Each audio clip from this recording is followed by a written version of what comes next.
ఈ వీడియో ఎందుకు చేస్తున్నానంటే ఎమర్జెన్సీస్లో మేము ఫ్రీక్వెంట్గా చూసే కేసెస్లో కాలు చేయి పడిపోవటం, మూతి వంకర పోవటం, మాట తడబట్టం, ఇటువంటి కేసెస్లో మేము కొన్ని ఛాలెంజెస్ ఫేస్ చేస్తున్నాం. ఏంటంటే బ్రెయిన్ స్ట్రోక్ రాగానే వాళ్ళ పల్లెటూరులో కానీ వాళ్ళ టౌన్లో కానీ దగ్గరలో ఉన్న ఆర్ఎంపీ కానీ ఎనీ డాక్టర్ డైరెక్ట్గా ఒక కాలు చేయి పడిపోయింది అనగానే ఆస్ప్రిన్, క్లోపిడోగ్రిల్ అనే టాబ్లెట్స్ డైరెక్ట్గా ఇవ్వడం జరుగుతుంది. అలా ఎప్పుడూ చేయకూడదు.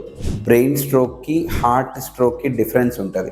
బ్రెయిన్ స్ట్రోక్ అనేది 2 కారణాలతో వస్తుంది. ఒకటి, మెదడులో బీపీ ఎక్కువ అవటం వల్ల రక్తనాళం చిట్లటం వల్ల కానీ, బ్రెయిన్లో రక్తనాళం మూసుకుపోవటం వల్ల కానీ వస్తుంది. ఈ ఆస్ప్రిన్, క్లోపిడోగ్రిల్ అనే టాబ్లెట్ సిటీ స్కాన్ చేసుకున్న తర్వాతనే ఇవ్వాలి.